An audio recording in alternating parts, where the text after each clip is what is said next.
ਅਹਨਿਸ ਸਹਜ ਸੁਭਾਇ। ਦਰਸ਼ਨ ਪਰਸੈ ਗੁਰੂ ਕੈ ਜਨਮ ਮਰਨ ਦੁਖ ਜਾਏ।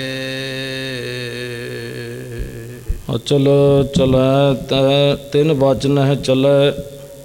ਇਮ ਵਿਸਵਾਸ ਮੋਹਿ ਨਹਿ ਟਲੈ।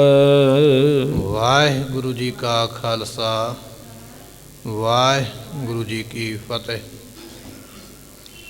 ਸਾਹਿਬ ਸਤਿਗੁਰੂ ਸ੍ਰੀ ਗੁਰੂ ਗ੍ਰੰਥ ਸਾਹਿਬ ਪਾਤਸ਼ਾਹ ਜੀਆਂ ਦੀ ਪਵਿੱਤਰ ਪਾਵਨ ਹਜ਼ੂਰੀ ਅੰਦਰ ਸ਼ੋਭਤ ਹੋ ਰਹੀ ਗੁਰੂ ਕੀ ਸੰਗਤ। ਆਪ ਸੰਗਤਾਂ ਨੇ ਰਸ ਭਿੰਨੇ ਗੁਰਬਾਣੀ ਦੇ ਕੀਰਤਨ ਸ਼ਬਦ ਸਰਵਣ ਕੀਤੇ। ਗੁਰੂ ਤੇਗ ਬਹਾਦਰ ਪਾਤਸ਼ਾਹ ਧੰਨ ਗੁਰੂ ਗੋਬਿੰਦ ਸਿੰਘ ਸਾਹਿਬ ਮਹਾਰਾਜ ਸਾਹਿਬ ਜੀਆਂ ਦਾ ਆਪਾਂ ਇਤਿਹਾਸ ਪਟਨਾ ਸਾਹਿਬ ਦੀ ਧਰਤੀ ਦਾ ਸਰਵਣ ਕਰ ਰਹੇ ਹਾਂ। ਗੁਰੂ ਤੇਗ ਬਹਾਦਰ ਮਹਾਰਾਜ ਸਾਹਿਬ ਜੀ ਆਪਣੀ ਮਾਤਾ ਜੀ ਮਾਤਾ ਨਾਨਕੀ ਜੀਆਂ ਨੂੰ ਕਹਿ ਰਹੇ ਨੇ ਕਿ ਹੁਣ ਅਸੀਂ ਪੰਜਾਬ ਨੂੰ ਜਾਣਾ ਹੈ। ਉਸ ਵੇਲੇ ਮਾਤਾ ਨਾਨਕੀ ਜੀ ਕਹਿਣ ਲੱਗੇ ਉੱਥੋਂ ਦੇ ਲੋਕ ਆਪਣਾ ਸਰੀਕਾ ਜਾਂ ਸੋਢੀ ਜਿਹੜੇ ਨੇ ਈਰਖਾ ਕਰਦੇ। ਪਟਨੇ ਦੇ ਵਿੱਚ ਬੜੀ ਸ਼ਾਂਤੀ ਹੈ, ਇੱਥੇ ਰਹਿਣਾ ਠੀਕ ਹੈ। ਗੁਰੂ ਤੇਗ ਬਹਾਦਰ ਪਾਤਸ਼ਾਹ ਕਹਿਣ ਲੱਗੇ ਕੁਝ ਕਾਰਜ ਨੇ ਜਿਹੜੇ ਉੱਥੇ ਜਾ ਕੇ ਕਰਨੇ ਨੇ, ਔਰ ਤੁਸੀਂ ਫਿਕਰ ਨਾ ਕਰੋ, ਤੁਹਾਡਾ ਪੋਤਰਾ ਇਹੋ ਜਿਹਾ ਬਲ ਵਾਲਾ ਸੂਰਮਾ ਹੋਵੇਗਾ, ਕੋਈ ਇਹਦਾ ਵਾਲ ਵਿੰਗਾ ਨਹੀਂ ਕਰ ਪਾਏਗਾ।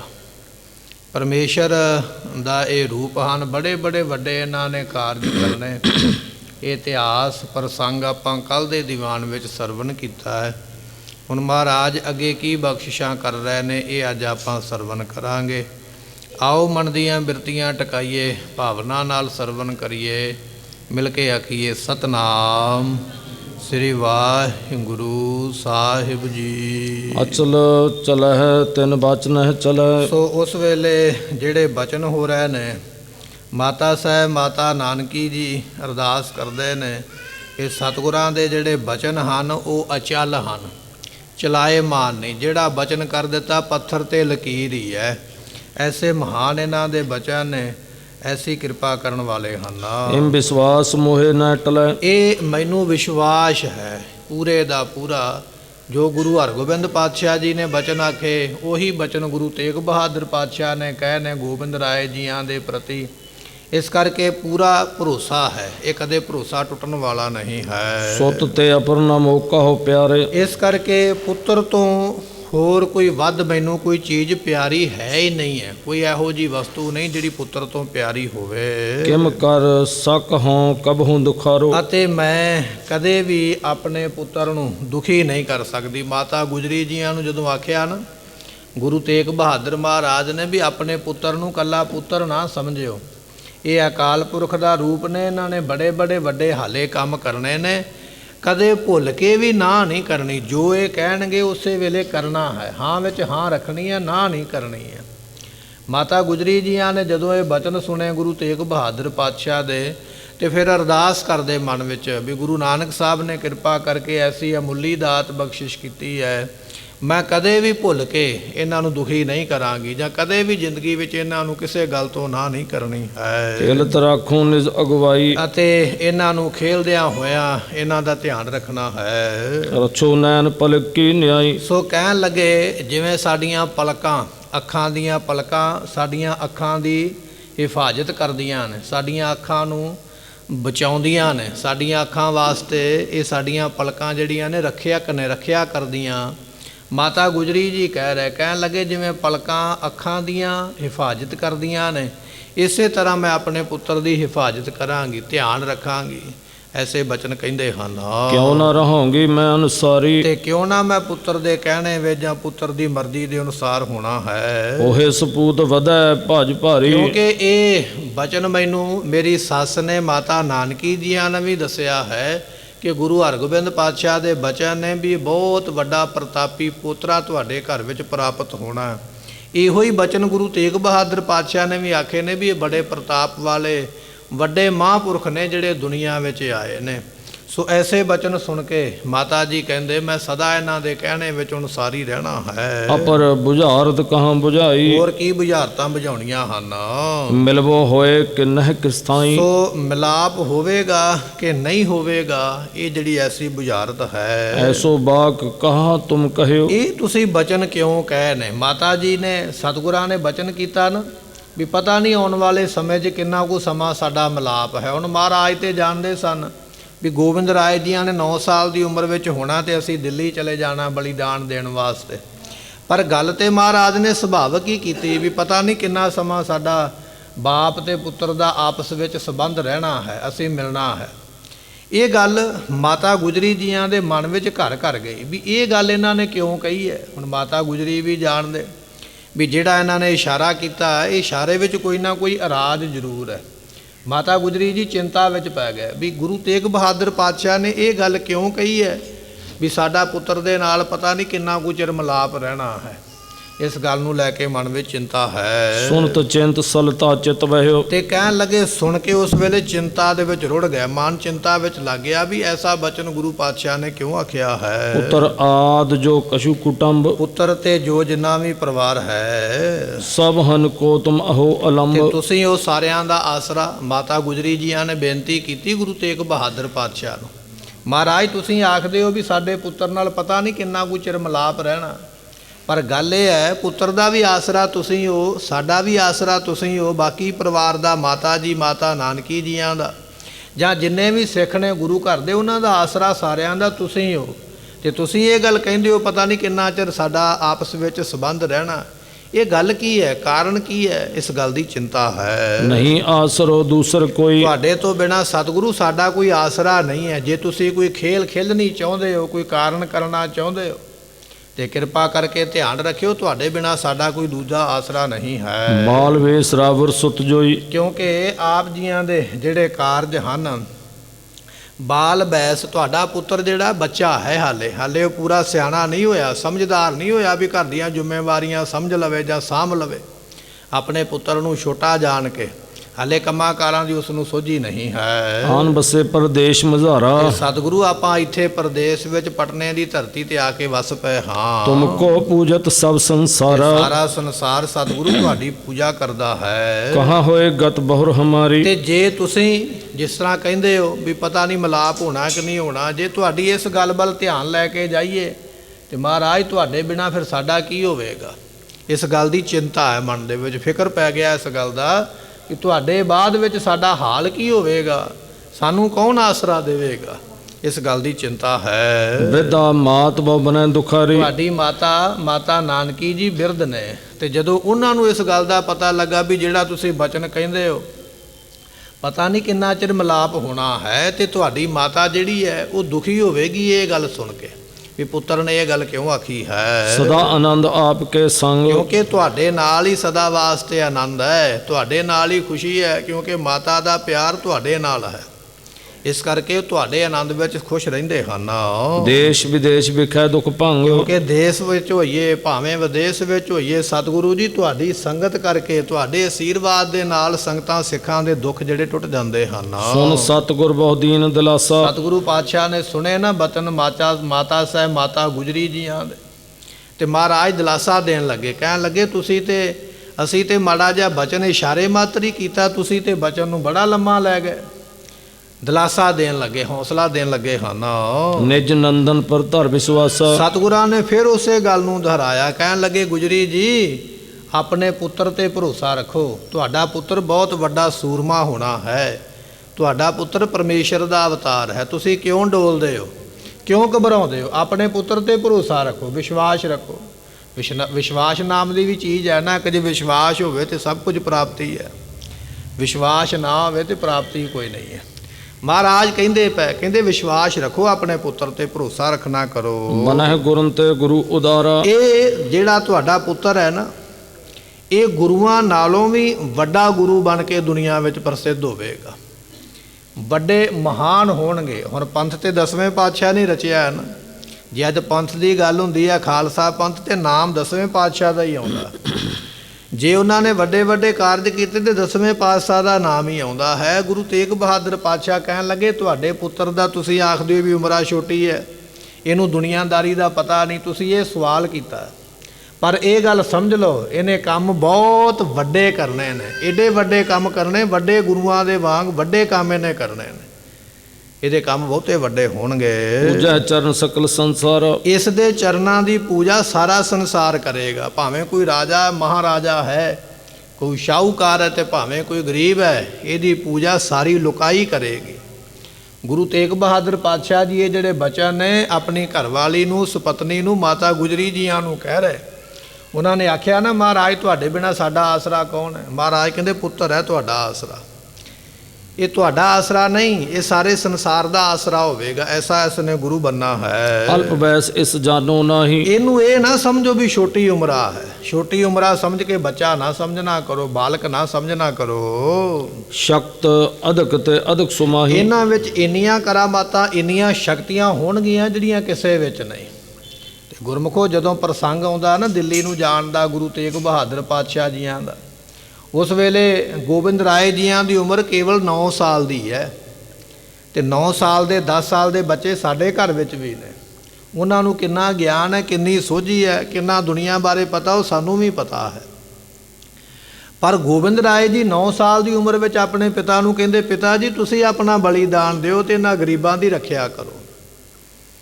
ਢਹਿੰਦੇ ਦੇਸ਼ ਦਾ ਜਦੋਂ ਸਹਾਰਾ ਨਹੀਂ ਸੀ ਉਦੋਂ ਪਿਤਾ ਇਸ ਦੇਸ਼ ਤੋਂ ਵਾਰਿਆ। ਮੈਂ ਕਿਸੇ ਵਿਦਵਾਨ ਨੇ ਲਿਖਿਆ ਜਦੋਂ ਦੇਸ਼ ਢਹਿੰਦਾ ਜਾ ਰਿਹਾ ਸੀ ਨਾ, ਔਰੰਗਜ਼ੇਬ ਕਹਿੰਦਾ ਸੀ ਵੀ ਹਿੰਦੂ ਬੋਧੀ ਜਨੇਊ ਵਾਲਾ ਮੈਂ ਨਹੀਂ ਕੋਈ ਛੱਡਣਾ, ਉਦੋਂ ਗੋਬਿੰਦ ਰਾਏ ਜੀਆਂ ਨੇ ਆਪਣੇ ਪਿਤਾ ਨੂੰ ਭੇਜਿਆ, ਕਹਿਣ ਲੱਗੇ ਜਾਓ ਪਿਤਾ ਜੀ ਬਲੀਦਾਨ ਦਿਓ ਅਤੇ ਦੇਸ਼ ਦੀ ਰੱਖਿਆ ਕਰੋ, ਢਹਿੰਦੇ ਦੇਸ਼ ਨੂੰ ਬਚਾਓ। ਇੱਥੇ ਬਚਨ ਆ ਗਿਆ, ਸਤਿਗੁਰੂ ਕਹਿਣ ਲੱਗੇ ਆਪਣੇ ਪੁੱਤਰ ਨੂੰ ਬਾਲਕ ਨਾ ਜਾਣਿਓ, ਬਾਲਕ ਨਾ ਸਮਝਿਓ, ਇਹ ਵੱਡਿਆਂ ਤੋਂ ਵੱਡਾ ਹੈ, ਇਹ ਛੋਟੀ ਉਮਰਾ ਜ਼ਰੂਰ ਹੈ ਪਰ ਗਿਆਨ ਦੇ ਵੱਡੇ ਹਨ। ਸਭ ਕੋ ਰਿਜ਼ਕ ਪੁਜਾਵਨ ਹਰ, ਤੇ ਇਸੇ ਤਰ੍ਹਾਂ ਇਹ ਸਾਰਿਆਂ ਨੂੰ ਰਿਜ਼ਕ ਦੇਣ ਵਾਲੇ ਨੇ, ਸ਼ਰਨ ਵਿੱਚ ਆਇਆਂ ਨੂੰ ਰਿਜ਼ਕ ਦੇ ਕੇ ਪਾਲਣਾ ਕਰਨਗੇ। ਇਸ ਅਲੰਬ ਰਹਿ ਲੱਖ ਹਜ਼ਾਰਾ, ਤੇ ਇਹਦੇ ਆਸਰੇ ਲੱਖਾਂ ਹਜ਼ਾਰਾਂ ਲੋਕ ਰਹਿਣਗੇ, ਐਸਾ ਵੱਡਾ ਆਸਰਾ ਹੋਵੇਗਾ। ਤੁਸੀਂ ਆਖਦੇ ਹੋ ਵੀ ਸਾਡਾ ਆਸਰਾ ਕੌਣ ਹੈ, ਤੁਸੀਂ ਆਪਣੇ ਆਸਰੇ ਦੀ ਗੱਲ ਛੱਡੋ, ਏਡੇ ਵੱਡੇ ਹੋਣਗੇ, ਲੱਖਾਂ ਲੋਕਾਂ ਨੂੰ ਇਹਨਾਂ ਦਾ ਆਸਰਾ ਹੈ। ਬਚਨ ਕਹੇ ਨਵ ਨਿਧ ਚਲਿਆ, ਇਹਨਾਂ ਦੇ ਬਚਨਾਂ ਦੇ ਨਾਲ ਜੇ ਬਚਨ ਕਰ ਦੇਣਗੇ ਨਾ ਤੇ 9 ਨਿਧੀਆਂ ਤੇ 18 ਸਿੱਧੀਆਂ ਉਸੇ ਵੇਲੇ ਪ੍ਰਾਪਤ ਹੋ ਜਾਣਗੀਆਂ। ਏਡੇ ਵੱਡੇ ਹੋਣਗੇ, ਰਿਧੀਆਂ ਸਿੱਧੀਆਂ ਤੇ ਇਹਨਾਂ ਦੇ ਬਚਨਾਂ ਦੇ ਨਾਲ ਹੀ ਤੁਰੀਆਂ ਫਿਰਨਗੀਆਂ। ਸਭ ਨਿਧਾਨ 10 ਅਸ਼ਟ ਸਿਧਾਨ ਠਾਕੁਰ ਕਰ ਤਲ ਧਰਿਆ, ਜਨ ਨਾਨਕ ਬਲ ਬਲ ਸਦ ਬਲ ਜਾਈਐ, ਤੇਰਾ ਅੰਤ ਨਾ ਪਾਰਾ ਵਰਿਆ। ਰਿਧੀਆਂ ਸਿੱਧੀਆਂ ਤੇ ਹੱਥਾਂ ਦੀਆਂ ਤਲੀਆਂ ਦੇ ਉੱਪਰ ਇਹਨਾਂ ਨੇ ਰੱਖੀਆਂ ਹੋਈਆਂ।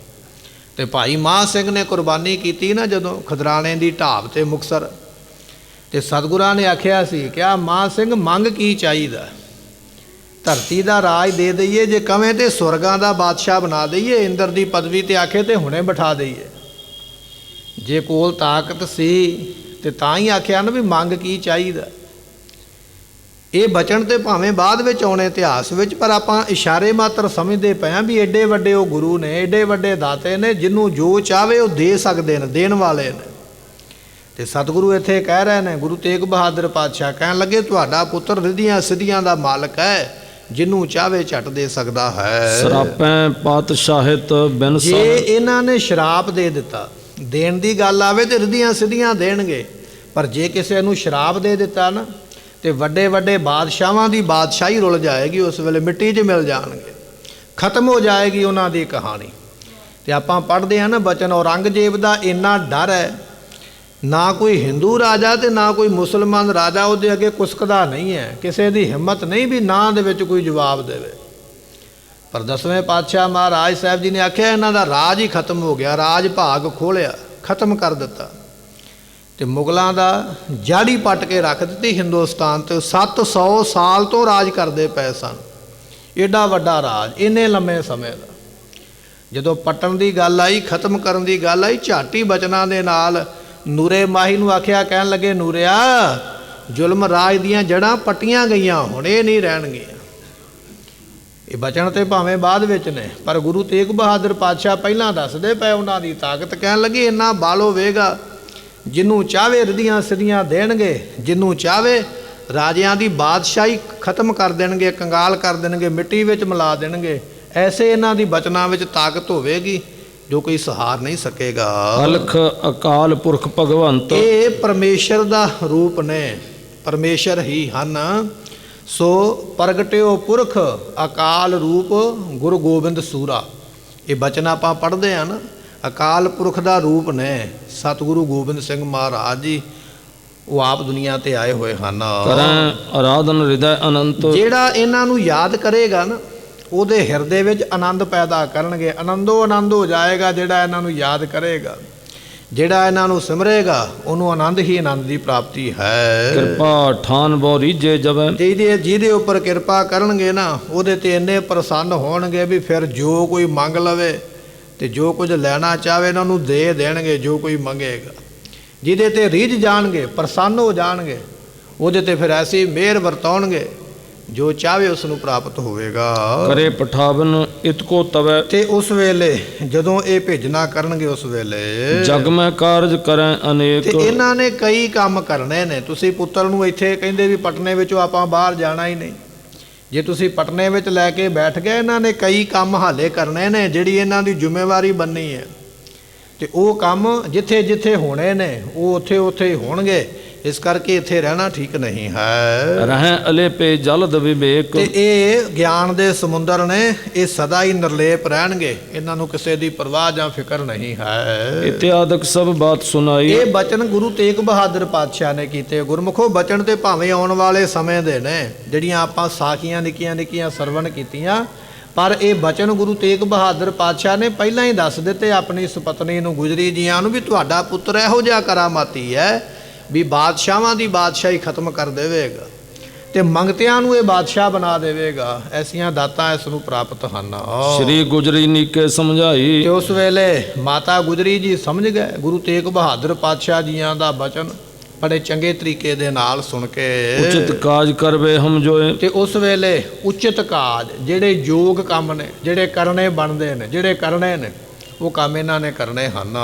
ਕਰੈ ਤਥਾ ਲਿਹੁ ਹਿਰਦੈ ਪਰੋਏ। ਇਸ ਕਰਕੇ ਮਨ ਵਿੱਚ ਇਹ ਬਚਨ ਪਰੋ ਲਓ, ਸਾਂਭ ਲਓ ਬਚਨ, ਵੀ ਜਿਹੜੇ ਕੰਮ ਇਹਨਾਂ ਨੇ ਕਰਨੇ ਨੇ ਉਹ ਇਹਨਾਂ ਨੇ ਕਰਨੇ ਹੀ ਨੇ।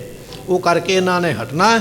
ਇਸ ਕਰਕੇ ਫਿਕਰ ਕਰਨ ਦੀ ਲੋੜ ਨਹੀਂ ਹੈ। ਸ਼ੋਕ ਨਾ ਚਿੰਤਾ ਖੇਦ ਨਾ ਕੀਜੈ। ਗੁਰੂ ਤੇਗ ਬਹਾਦਰ ਪਾਤਸ਼ਾਹ ਕਹਿ ਰਹੇ ਮਾਤਾ ਗੁਜਰੀ ਜੀਆਂ ਨੂੰ, ਕਹਿਣ ਲੱਗੇ ਕਦੇ ਸ਼ੋਕ ਨਾ ਕਰਿਓ ਜ਼ਿੰਦਗੀ ਦੇ ਵਿੱਚ, ਨਾ ਹੀ ਕਦੇ ਚਿੰਤਾ ਕਰਿਓ ਵੀ ਕੱਲ ਨੂੰ ਕੀ ਹੋਵੇਗਾ, ਪਰਸੋਂ ਕੀ ਹੋਵੇਗਾ। ਚਿੰਤਾ ਕਰਨ ਦੀ ਲੋੜ ਨਹੀਂ, ਫਿਕਰ ਕਰਨ ਦੀ ਲੋੜ ਨਹੀਂ ਹੈ। ਸਤਿਗੁਰੂ ਪਾਤਸ਼ਾਹ ਮਹਾਰਾਜ ਸਾਹਿਬ ਜੀ ਕਹਿ ਰਹੇ ਨੇ, ਕਹਿਣ ਲੱਗੇ ਚਿੰਤਾ ਨਾ ਕਰੋ, ਸ਼ੋਕ ਨਾ ਕਰੋ। ਸੋ ਜਿਹੜੇ ਇਹਨਾਂ ਨੇ ਕਾਰਜ ਕਰਨੇ ਨੇ ਉਹ ਇਹਨਾਂ ਨੇ ਕਰ ਦੇਣੇ ਨੇ। ਤੇ ਜਦੋਂ 10ਵੇਂ ਪਾਤਸ਼ਾਹ ਮਹਾਰਾਜ ਨੇ ਆਖਿਆ ਨਾ ਸਾਨੂੰ ਸੀਸ ਦੀ ਲੋੜ ਪੈ ਗਈ ਹੈ, ਸੀਸ ਦਿਓ, ਇਹ ਗੱਲ ਗੁਰੂ ਘਰ ਦੇ ਵਿੱਚ ਪਹਿਲੀ ਵਾਰ ਹੋਈ ਹੈ, ਪਹਿਲਾਂ ਨਹੀਂ ਕਦੇ ਹੋਈ। ਤੇ ਸਿੱਖਾਂ ਦੇ ਮਨ ਵਿੱਚ ਡਰ ਪੈਦਾ ਹੋ ਗਿਆ ਉਸ ਵੇਲੇ ਇਸ ਗੱਲ ਦਾ ਵੀ ਮਹਾਰਾਜ ਆਪ ਇਹ ਗੱਲ ਕਹਿੰਦੇ ਪਏ ਵੀ ਸਾਨੂੰ ਸੀਸ ਦੇ ਦਿਓ। ਤੇ ਕਈਆਂ ਨੇ ਭੱਜ ਕੇ ਜਾ ਕੇ ਮਾਤਾ ਗੁਜਰੀ ਜੀ ਨੂੰ ਦੱਸਿਆ, ਕਹਿਣ ਲੱਗੇ ਮਾਤਾ ਗੁਜਰੀ ਜੀ ਤੁਹਾਡਾ ਪੁੱਤਰ ਤੇ ਜਿਉਂਦੇ ਜਾਗਦੇ ਬੰਦਿਆਂ ਦਾ ਸਿਰ ਮੰਗਦਾ ਪਿਆ। ਹੁਣ ਮਾਤਾ ਗੁਜਰੀ ਜੀਆਂ ਨੂੰ ਭਰੋਸਾ ਬਚਨਾਂ ਦੇ ਉੱਪਰ, ਉਹਨਾਂ ਨੇ ਕੋਈ ਚਿੰਤਾ ਨਹੀਂ ਕੀਤੀ, ਕੋਈ ਫਿਕਰ ਨਹੀਂ ਕੀਤਾ। ਕਹਿਣ ਲੱਗੇ ਜੋ ਕਰਦੇ ਪਏ ਨਾ ਉਹ ਠੀਕ ਕਰਦੇ ਪਏ, ਜਿਵੇਂ ਉਹਨਾਂ ਨੂੰ ਚੰਗਾ ਲੱਗਦਾ ਉਵੇਂ ਹੀ ਉਹਨਾਂ ਨੇ ਕਰਨਾ ਹੈ। ਇਹੋ ਜਿਹਾ ਵਿਸ਼ਵਾਸ ਉਹਨਾਂ ਨੂੰ ਬੱਝਾ। ਇੱਥੇ ਬਚਨ ਆ ਗਿਆ, ਸਤਿਗੁਰੂ ਕਹਿਣ ਲੱਗੇ ਨਾ ਸ਼ੋਕ ਕਰਨਾ ਨਾ ਚਿੰਤਾ ਕਰਨੀ ਹੈ, ਬੇਫਿਕਰ ਰਹਿਣਾ, ਜੋ ਹੋਵੇਗਾ ਉਹ ਚੰਗਾ ਹੋਣਾ ਹੈ। ਸੁਤ ਕੋ ਪਿਖੋ ਆਨੰਦ ਧਰੀਜੈ। ਆਪਣੇ ਪੁੱਤਰ ਨੂੰ ਵੇਂਦੇ ਰਹੋ ਤੇ ਵੇਖ ਵੇਖ ਕੇ ਆਨੰਦ ਲਓ। ਗੁਜਰੀ ਜੀ ਇਹ ਆਪ ਜੀ ਨੂੰ ਸਾਡੇ ਬਚਨ ਹਨ। ਤਨ ਮਿਥਿਆ ਨਿਸ਼ਚੈ ਸਭ ਜਾਨੋ। ਦੂਜੀ ਗੱਲ ਇਹ ਹੈ, ਜਿਹੜਾ ਅਸੀਂ ਤੁਹਾਨੂੰ ਆਖਿਆ ਨਾ ਵੀ ਪਤਾ ਨਹੀਂ ਕਿੰਨੇ ਚਿਰ ਦਾ ਮੇਲ ਮਿਲਾਪ ਹੈ ਤੇ ਤੁਸੀਂ ਆਖਦੇ ਵੀ ਚਿੰਤਾ ਪੈ ਗਈ ਹੈ, ਨਹੀਂ। ਸਰੀਰ ਦਾ ਮਿਲਾਪ ਤੇ ਮਿਥਿਆ ਹੈ, ਨਾਸਵੰਤ ਹੈ ਸਰੀਰ। ਆਪਾਂ ਇੱਥੇ ਬੈਠੇ ਆ, ਪਰਿਵਾਰ ਨਾਲੋਂ ਵਿਛੜ ਕੇ ਆਏ ਆ, ਪਰਿਵਾਰ ਘਰ ਬੈਠਾ, ਅਸੀਂ ਇੱਥੇ ਬੈਠੇ। ਇਹ ਤੇ ਅਸੀਂ ਸਾਨੂੰ ਪ੍ਰਮਾਤਮਾ ਨੇ ਜਿੰਦ ਜਾਨ ਬਖਸ਼ੀ ਹੈ, ਪਰ ਇੱਕ ਦਿਨ ਉਹ ਵੀ ਸਮਾਂ ਆਉਣਾ ਜਿੱਦਣ ਇਹ ਸਰੀਰ ਨੇ ਪੱਕੇ ਤੌਰ ਤੇ ਵਿਛੋੜਾ ਪਾ ਜਾਣਾ ਹੈ। ਸਤਿਗੁਰੂ ਪਾਤਸ਼ਾਹ ਕਹਿਣ ਲੱਗੇ ਤਨ ਮਿਥਿਆ ਹੈ, ਨਾਸਵੰਤ ਹੈ ਸਰੀਰ, ਸਦਾ ਰਹਿਣ ਵਾਲਾ ਨਹੀਂ ਹੈ। ਚਿੰਤਾ ਤਾ ਕੀ ਕੀਜੀਐ ਜੋ ਅਨਹੋਣੀ ਹੋਏ, ਇਹੋ ਮਾਰਗ ਸੰਸਾਰ ਕੋ ਨਾਨਕ ਥਿਰ ਨਹੀਂ ਕੋਏ। ਇਹ ਬਚਨ ਨੇ ਗੁਰੂ ਤੇਗ ਬਹਾਦਰ ਮਹਾਰਾਜ ਜੀਆਂ ਦੇ। ਸਤਿਗੁਰਾਂ ਨੇ ਬਚਨ ਆਪਣੀ ਮਾਤਾ ਨੂੰ ਲਿਖੇ ਸਨ, ਮਾਤਾ ਨਾਨਕੀ ਜੀਆਂ। ਕਹਿਣ ਲੱਗੇ ਭਾਈ ਇਹ ਜਿਹੜਾ ਸਰੀਰ ਨਾਸਵੰਤ ਹੈ, ਇਹਦੇ ਤੇ ਰਹਿਣਾ ਕੋਈ ਨਹੀਂ ਦੁਨੀਆ ਵਿੱਚ, ਦੁਨੀਆ ਸਾਰੀ ਚਲੇ ਜਾਣ ਵਾਲੀ ਹੈ। ਚਿੰਤਾ ਤਾਂ ਕਰੀਏ ਜੇ ਮੇਰੇ ਨਾਲ ਪਹਿਲੀ ਵਾਰ ਕੁਝ ਹੋਣ ਲੱਗਾ ਤੇ ਤਾਂ ਮੈਂ ਫਿਕਰ ਕਰਾਂ ਵੀ ਮੇਰੇ ਨਾਲ ਹੀ ਹੋਣ ਲੱਗਾ ਹੈ। ਪਰ ਜਦੋਂ ਕੁੱਲ ਲੁਕਾਈ ਨਾਲ ਹੀ ਇਹ ਹੁੰਦਾ ਪਿਆ, ਕੋਈ ਜੰਮ ਕੇ ਆਉਂਦਾ, ਕੋਈ ਮਰ ਕੇ ਜਾਂਦਾ ਹੈ, ਤੇ ਫਿਰ ਚਿੰਤਾ ਕਿਸ ਗੱਲ ਦੀ ਕਰਨੀ ਹੈ, ਫਿਕਰ ਕਿਸ ਗੱਲ ਦਾ ਕਰਨਾ ਹੈ। ਇਸ ਕਰਕੇ ਤਨ ਮਿਥਿਆ ਹੈ। ਗੁਰੂ ਅਰਜਨ ਸਾਹਿਬ ਦੀ ਬਾਣੀ ਪੜ੍ਹਦੇ ਹੋ, ਮਿਥਿਆ ਤਨ ਧਨ ਕੁਟੰਬ ਸਬਾਇਆ, ਮਿਥਿਆ ਹਉਮੈ ਮਮਤਾ ਮਾਇਆ, ਮਿਥਿਆ ਰਾਜ ਜੋਬਨ ਧਨ ਮਾਲ। ਰਾਜ ਵੀ ਮਿਥਿਆ ਹੈ ਤੇ ਮਿਥਿਆ ਵਸਤੂ ਉਹ ਹੁੰਦੀ ਹੈ ਜਿਹੜੀ ਪਹਿਲਾਂ ਨਾ ਹੋਵੇ, ਮਿਥਿਆ ਵਸਤੂ ਉਹ ਹੈ ਜਿਹੜੀ ਬਾਅਦ ਵਿੱਚ ਵੀ ਨਾ ਹੋਵੇ, ਹੁਣ ਹੈ। ਜਿਹੜਾ ਰਾਜਾ ਰਾਜ ਤੇ ਬੈਠਾ ਉਹ ਪਹਿਲਾਂ ਰਾਜਾ ਨਹੀਂ ਸੀ, ਹੁਣ ਰਾਜਾ ਹੈ ਪਰ ਬਾਅਦ ਵਿੱਚ ਰਾਜਾ ਨਹੀਂ ਹੋਵੇਗਾ, ਸਮੇਂ ਦੀ ਇੱਕ ਸੀਮਾ ਹੈ। ਇਸੇ ਤਰ੍ਹਾਂ ਸਾਡਾ ਤਨ ਵੀ ਮਿਥਿਆ ਹੈ। ਤਨ ਸਾਡਾ ਜਨਮ ਤੋਂ ਪਹਿਲਾਂ ਨਹੀਂ ਹੈ, ਸਾਨੂੰ ਜਨਮ ਮਿਲਿਆ ਤੇ ਤਾਂ ਸਰੀਰ ਮਿਲਿਆ ਹੈ। ਮੌਤ ਤੋਂ ਮਗਰੋਂ ਵੀ ਇਹ ਸਰੀਰ ਨਹੀਂ ਹੋਵੇਗਾ। ਮਿਥਿਆ ਤਨ ਧਨ ਕੁਟੰਬ ਸਬਾਇਆ, ਤੇ ਪਰਿਵਾਰ ਵੀ ਜਨਮ ਤੋਂ ਪਹਿਲਾਂ ਨਹੀਂ, ਮਰਨ ਤੋਂ ਮਗਰੋਂ ਵੀ ਪਰਿਵਾਰ ਕੋਈ ਨਹੀਂ ਹੈ। ਧਨ ਵੀ ਪਹਿਲਾਂ ਕੋਲ ਨਹੀਂ, ਹੁਣ ਹੈ, ਬਾਅਦ ਵਿੱਚ ਵੀ ਕੋਲ ਨਹੀਂ ਹੋਣਾ। ਮਿਥਿਆ ਵਸਤੂ ਉਹ ਹੈ ਜਿਹੜੀ ਇਸ ਟਾਈਮ ਕੋਲ ਜ਼ਰੂਰ ਹੈ ਪਰ ਪਹਿਲਾਂ ਨਹੀਂ ਸੀ ਅਤੇ ਬਾਅਦ ਵਿੱਚ ਵੀ ਨਹੀਂ ਹੋਵੇਗੀ। ਜੇ ਸਤਿਗੁਰੂ ਪਾਤਸ਼ਾਹ ਕਹਿਣ ਲੱਗੇ ਤਨ ਵੀ ਮਿਥਿਆ ਹੈ, ਜਨਮ ਤੋਂ ਪਹਿਲਾਂ ਨਹੀਂ ਹੈ, ਮੌਤ ਤੋਂ ਬਾਅਦ ਵਿੱਚ ਵੀ ਨਹੀਂ ਹੈ, ਤਾਂ ਇਹਨੂੰ ਮਿਥਿਆ ਲਿਖਿਆ। ਤੇ ਗੁਰੂ ਅਰਜਨ ਸਾਹਿਬ ਨੇ ਮਿਥਿਆ ਸ਼ਬਦ ਲਿਖ ਕੇ ਤੇ ਕਿੰਨੇ ਬਚਨ ਹੀ ਲਿਖ ਦਿੱਤੇ। ਮਿਥਿਆ ਰਾਜ ਜੋਬਨ ਧਨ ਮਾਲ। ਜਵਾਨੀ ਨੂੰ ਵੀ ਮਹਾਰਾਜ ਨੇ ਮਿਥਿਆ ਹੀ ਲਿਖਿਆ, ਕਿਉਂਕਿ ਜਵਾਨੀ ਜਦੋਂ ਅਸੀਂ ਬਚਪਨ ਵਿੱਚ ਸੀ ਉਦੋਂ ਜਵਾਨੀ ਨਹੀਂ ਸੀ ਕੋਲ, ਤੇ ਜਦੋਂ ਬੁੱਢੇ ਹੋ ਗਏ ਜਵਾਨੀ ਉਦੋਂ ਵੀ ਕੋਲ ਨਹੀਂ ਹੈ, ਨਾ ਪਹਿਲਾਂ ਕੋਲ ਸੀ ਨਾ ਬਾਅਦ ਵਿੱਚ ਕੋਲ ਹੈ, ਕੇਵਲ ਹੁਣ ਹੀ ਕੋਲ ਹੈ। ਮਿਥਿਆ ਰਾਜ ਜੋਬਨ, ਜੋਬਨ ਜਵਾਨੀ, ਧਨ ਪਦਾਰਥ ਤੇ ਮਾਲ ਹਾਥੀ ਘੋੜੇ ਤੇ ਆਦਿਕ ਜੋ ਵੀ ਤੇਰੇ ਕੋਲ ਹੈ ਨਾ, ਗੱਡੀਆਂ ਮੋਟਰਾਂ, ਇਹ ਪਹਿਲਾਂ ਤੇਰੇ ਕੋਲ ਨਹੀਂ ਸਨ ਅਤੇ ਬਾਅਦ ਵਿੱਚ ਵੀ ਤੇਰੇ ਕੋਲ ਨਹੀਂ ਹੋਣਗੀਆਂ। ਐਸੇ ਬਚਨ ਨੇ ਸਤਿਗੁਰੂ ਜੀਆਂ ਦੇ। ਮਹਾਰਾਜ ਕਹਿਣ ਲੱਗੇ ਤਨ ਦਾ ਕੀ ਮੋਹ ਕਰਨਾ, ਤਨ ਤੇ ਨਾਸ਼ਵੰਤ ਹੈ। ਕਿਮ ਸਨੇਹ ਅਤਿਸ਼ੈ ਤ੍ਰਿਣਾਨੁ, ਤੇ ਇਸ ਕਰਕੇ ਇਸ ਸਰੀਰ ਦੇ ਨਾਲ ਫਿਰ ਸਨੇਹ ਕਾਹਦਾ ਕਰਨਾ, ਮੋਹ ਕਾਹਦਾ ਕਰਨਾ। ਜਿਹੜੀ ਚੀਜ਼ ਨਿਕਲ ਜਾਣ ਵਾਲੀ ਹੈ, ਮੁੱਕ ਜਾਣ ਵਾਲੀ ਹੈ, ਉਹਦਾ ਕਾਹਦਾ ਮੋਹ ਕਰਨਾ ਹੈ। ਬਿਨਸਨ ਹਾਰ ਨ ਥਿਰਤਾ ਪਾਵੇ, ਜਿਹੜੀ ਚੀਜ਼ ਨਾਸ ਹੋਣ ਵਾਲੀ ਹੈ ਉਹਨੇ ਨਾਸ ਹੋ ਜਾਣਾ ਹੈ, ਸਾਡੇ ਕਹਿਣ ਤੇ ਰਹਿਣਾ ਨਹੀਂ। ਜੇ ਅਸੀਂ ਆਖੀਏ ਨਾ ਵੀ ਸਰੀਰ ਨੂੰ ਮੈਂ ਰੱਖ ਲਵਾਂ, ਜਿੰਨੀ ਮਰਜ਼ੀ ਸੈਰ ਕਰ ਲਓ, ਜਿੰਨਾ ਮਰਜ਼ੀ ਭੋਜਨ ਪ੍ਰਸ਼ਾਦਾ ਤੁਸੀਂ ਚੰਗਾ ਬਣਾ ਕੇ ਖਾ ਲਓ, ਵਧੀਆ ਬਣਾ ਕੇ ਪਿਓਰ ਬਣਾ ਕੇ ਖਾ ਲਓ, ਖੇਤਾਂ ਵਿੱਚੋਂ ਸਬਜ਼ੀ ਆਪ ਬੀਜ ਕੇ ਲੈ ਆਓ, ਅੰਨ ਆਪ ਬੀਜ ਕੇ ਲਿਆਓ, ਕੋਈ ਮਿਲਾਵਟ ਨਹੀਂ ਹੈ, ਸ਼ੁੱਧ ਭੋਜਨ ਛਕ ਲਿਆ, ਸੈਰ ਵੀ ਕਰ ਲਈ ਹੈ, ਤੱਤੇ ਠੰਡੇ ਦਾ ਬੜਾ ਪਰਹੇਜ਼ ਕੀਤਾ, ਪਰ ਸਰੀਰ ਨੇ ਨਾਸ ਫਿਰ ਵੀ ਹੋਣਾ ਹੀ ਹੈ, ਕਿਉਂਕਿ ਬਿਨਸਨਹਾਰ ਹੈ। ਬਿਨਸਨਹਾਰ ਨੂੰ ਰੱਖਿਆ ਥੋੜ੍ਹੀ ਜਾ ਸਕਦਾ, ਅੱਜ ਨਹੀਂ ਤੇ ਕੱਲ੍ਹ ਇਹਨੇ ਚਲੇ ਜਾਣਾ ਹੈ। ਸਤਿਗੁਰੂ ਪਾਤਸ਼ਾਹ ਕਹਿਣ ਲੱਗੇ ਬਿਨਸਨਹਾਰ ਨ ਥਿਰਤਾ ਪਾਵੇ। ਜਿਹੜੀ ਚੀਜ਼ ਮੁੱਕ ਜਾਣੀ ਹੈ ਉਹ ਕਦੇ ਰਹਿ ਨਹੀਂ ਸਕਦੀ ਹੈ, ਕਦੇ ਖਲੋ ਨਹੀਂ ਸਕਦੀ ਹੈ। ਆਏ ਕਰੋੜ ਕਰੋੜੋਂ ਜਾਵੇ, ਦੁਨੀਆ ਤੇ ਕਰੋੜਾਂ ਲੋਕ ਜਨਮ ਲੈ ਕੇ ਆਏ ਨੇ ਸਾਡੇ ਤੋਂ ਪਹਿਲਾਂ। ਅਸੀਂ ਅੱਜ ਦੀ ਗਿਣਤੀ ਕਰਦੇ ਨਾ, ਲੋਕ ਆਖਦੇ ਵੀ 7 ਜਾਂ 8 ਅਰਬ ਦੀ ਗਿਣਤੀ ਹੈ ਵਰਲਡ ਦੀ, ਦੁਨੀਆ ਦੀ, ਪਰ ਇਹ ਤੇ ਗਿਣਤੀ ਉਹ ਹੈ ਨਾ ਜਿਹੜੇ ਇਸ ਟਾਈਮ ਜਿਉਂਦੇ ਜਾਗਦੇ। ਜਿਹੜੇ ਸਾਡੇ ਤੋਂ ਪਹਿਲਾਂ ਦੁਨੀਆ ਤੇ ਆਏ ਕਰੋੜਾਂ ਹੀ ਆਏ ਦੁਨੀਆ ਤੇ, ਜਿਹੜੇ ਸਾਡੇ ਤੋਂ ਪਹਿਲਾਂ ਚਲੇ ਗਏ ਦੁਨੀਆ ਤੋਂ ਕਰੋੜਾਂ ਹੀ ਚਲੇ ਗਏ, ਕਰੋੜਾਂ ਹੀ ਆਏ ਕਰੋੜਾਂ ਹੀ ਗਏ। ਮੁਸਲਮਾਨ ਧਾਰਮਿਕ ਗ੍ਰੰਥ ਦੇ ਵਿੱਚ ਬਚਨ ਲਿਖੇ ਨੇ, ਕਹਿਣ ਲੱਗੇ ਦੁਨੀਆ ਦੇ ਆਮ ਬੰਦਿਆਂ ਦੀ ਗੱਲ ਛੱਡੋ, ਦੁਨੀਆ ਦੇ ਲੋਕੋ, ਦੁਨੀਆ ਤੇ ਰਾਜੇ ਇੰਨੇ ਹੋਏ ਨੇ, ਜਦੋਂ ਇੱਕ ਪੈਰ ਰੱਖਦਾ ਤੇ ਰਾਜੇ ਦੀ ਇੱਕ ਕਬਰ ਦੇ ਉੱਪਰ ਰੱਖਿਆ ਜਾਂਦਾ ਹੈ, ਜਦੋਂ ਦੂਜਾ ਪੈਰ ਪੱਟ ਕੇ ਅੱਗੇ ਰੱਖਦਾ ਉਸ ਵੇਲੇ ਦੂਜੇ ਰਾਜੇ ਦੀ ਕਬਰ ਤੇ ਪੈਰ ਰੱਖਿਆ ਜਾਂਦਾ। ਦੁਨੀਆ ਤੇ ਰਾਜੇ ਇੰਨੇ ਹੋ ਕੇ ਚਲੇ ਗਏ ਵੀ ਇੱਕ ਇੱਕ ਪੈਰ ਦੇ ਥੱਲੇ ਰਾਜਿਆਂ ਦੀਆਂ ਕਬਰਾਂ ਨੇ, ਆਮ ਲੋਕ ਇੰਨੇ ਕੁ ਆਏ ਪਤਾ ਕੋਈ ਨਹੀਂ। ਤੇ ਗੁਰੂ ਤੇਗ ਬਹਾਦਰ ਪਾਤਸ਼ਾਹ ਜਿਹੜਾ ਬਚਨ ਅੱਜ ਸਾਨੂੰ ਸੁਣਾ ਰਹੇ ਨੇ ਨਾ, ਮੋਹ ਤੋੜਾਉਣ ਵਾਲਾ, ਮੋਹ ਟੁੱਟਣ ਵਾਲਾ ਇਹਨਾਂ ਬਚਨਾਂ ਦੇ ਨਾਲ। ਅਸੀਂ ਮੋਹ ਦੇ ਕਰਕੇ ਰੋਂਦੇ ਹਾਂ, ਪਰਿਵਾਰ ਦੇ ਕਰਕੇ, ਸਰੀਰ ਦੇ ਕਰਕੇ।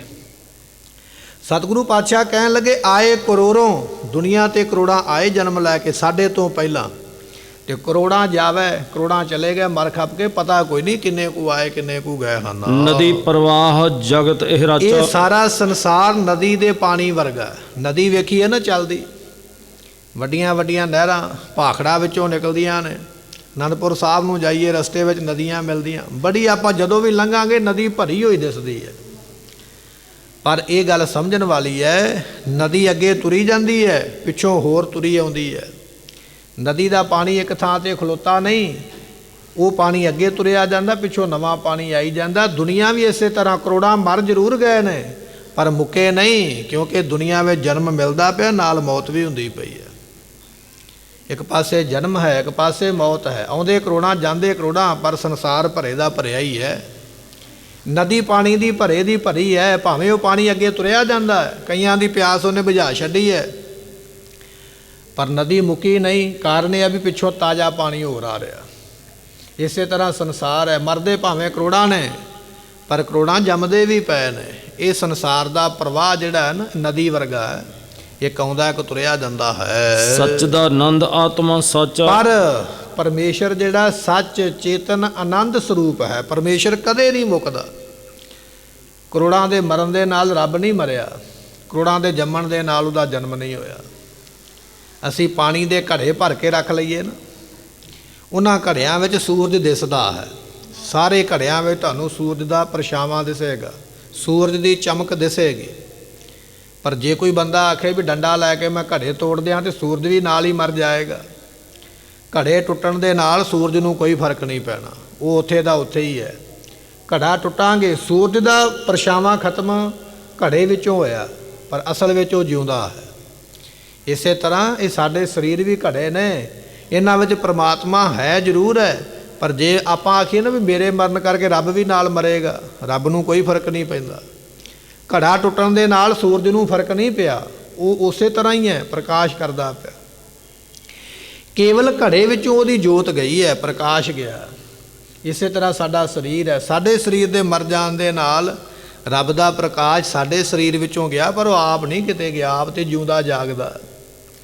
ਸਤਿਗੁਰੂ ਪਾਤਸ਼ਾਹ ਮਹਾਰਾਜ ਕਹਿਣ ਲੱਗੇ, ਪਰਮੇਸ਼ਰ ਸਦਾ ਸਤ ਚੇਤਨ ਆਨੰਦ ਸਰੂਪ, ਕਦੇ ਨਾਸ ਨਹੀਂ ਹੁੰਦਾ ਹੈ। ਮਰੈ ਨ ਬਿਨਸੈ ਆਏ ਨ ਜਾਏ। ਪਰਮਾਤਮਾ ਨਾ ਮਰਦਾ ਹੈ, ਨਾ ਉਹਦਾ ਖਾਤਮਾ ਹੁੰਦਾ, ਨਾ ਉਹ ਜਨਮ ਲੈ ਕੇ ਮਾਂ ਦੇ ਪੇਟ ਵਿੱਚੋਂ ਆਇਆ, ਨਾ ਉਹਨੇ ਮਰ ਕੇ ਕਿਤੇ ਜਾਣਾ। ਉਹ ਸਦਾ ਰਹਿਣ ਵਾਲਾ ਹੈ, ਥਾਪਿਆ ਨਾ ਜਾਏ, ਕੀਤਾ ਨਾ ਹੋਏ, ਆਪੇ ਆਪ ਨਿਰੰਜਨ ਸੋਏ। ਉਹ ਆਪਣੇ ਆਪ ਤੋਂ ਪ੍ਰਕਾਸ਼ਮਾਨ ਆਪੇ ਬੈਠਾ ਹੋਇਆ ਹੈ। ਸਦਾ ਸਥਿਰ ਹੈ ਇਕ ਰਸ ਭਾਏ। ਉਹ ਪ੍ਰਮਾਤਮਾ ਭਾਈ ਸਦਾ ਹੀ ਸਥਿਰ ਹੈ।